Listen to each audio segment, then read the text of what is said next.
Hey guys, it's Sydney. Welcome back to my channel. Today I'm going to be showing you guys an easy way to make your own laundry detergent.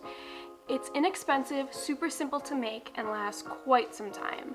So without further ado, let's learn how to make some laundry detergent for you. Our first ingredient is baking soda. For the recipe, you're going to need a 4-pound box. For our next ingredient, we have, what is this called? Super washing soda, Arm & Hammer. You are gonna need a 3-pound, 7-ounce box. The clouds are playing games with me. So our next ingredient in today's detergent will be borax.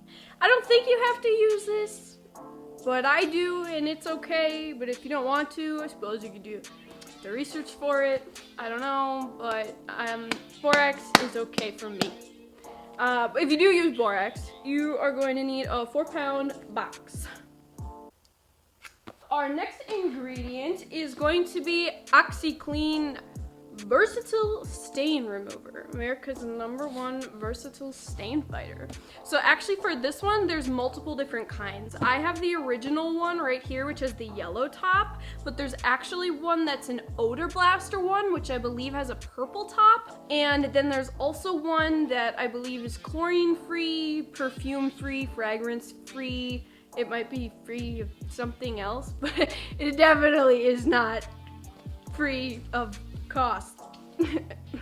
Anyway, that one I believe has a green lid, but today I just decided to go with the original. I hope that didn't open. Next thing.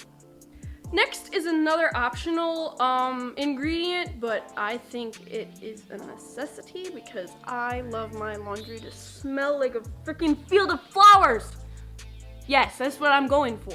You can add a scent booster. There's all different kinds of ones that you can find out there. There's the Downy Unstoppables, there is like Snuggle crystals, there's Arm & Hammer Incent crystals, and then there's Purex crystals and all different kinds of things. So you can actually choose whichever one you'd like, and it's nice. You can pick a brand and you can pick whatever scent you like. So the last few times I made this, I used the Purex crystals, and this one is Tahitian Breeze, and it smells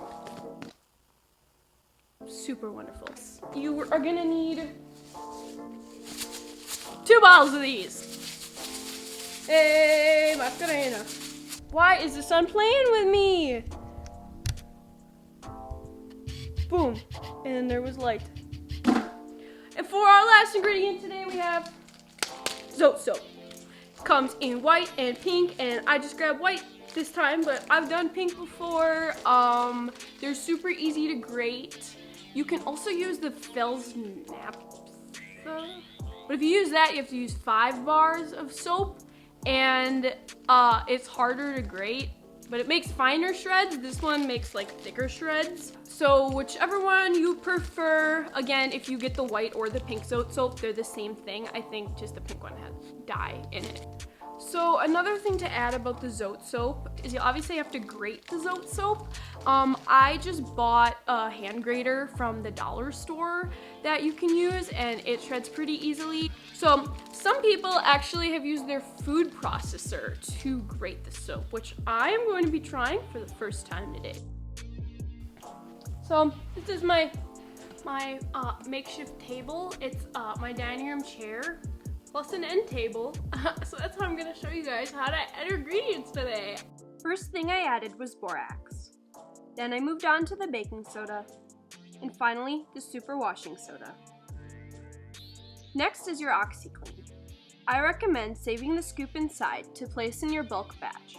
It's great for scooping the detergent into smaller containers if you choose to do so.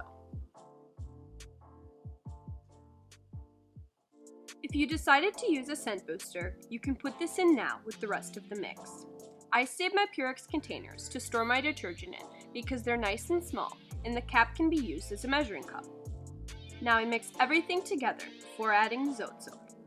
Without further ado, let's process that soap. So I don't really know what I'm doing, but I'm gonna try using a food processor to shred my soaps. This is my food processor. Block, Zote soap. Here we go. I'm scared. Hey! Now we're cooking with grease.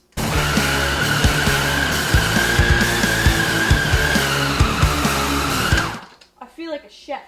Well, we're gonna take our mozzarella soap and then we're gonna put it just like that. So I hope you can see, but I was left over with like a few of the different soap pieces. You take the rest of your soap pieces, put them in here. It's like tiny little pieces of snow. I love it. Time for some mixing.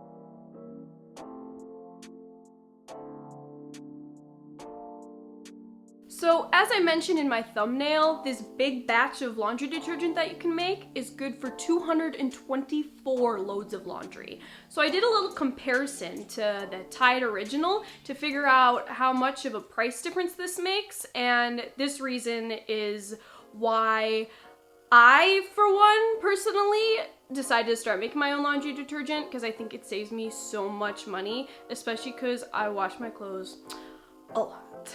The standard measurement is using about 2 tablespoons per load of laundry that you do. If it's more soiled, you can probably use closer to 3, and if it's less or a lighter load, you can use maybe 1.5. And for anyone that's asking, this is high efficiency washer safe. Just avoid using the detergent dispenser, and you can throw the powdered detergent right into the drum, and then it works just fine. Well, that's all for today, guys. If you like this video, go ahead and give it a like and subscribe to my channel if you would like to see more videos made by me. Comment down below and let me know what laundry detergent you guys use at home, whether it's store-bought or homemade, or what's your favorite. Subscribe to my channel if you'd like to see more content. All I did was set my phone down on the table and then they go bark, bark, bark, bark, bark. What are you doing? What do am I double chin always that bad? I was looking at the monitor again, but I've actually heard some people that actually use their, why do I keep saying actually? Why is it so dark?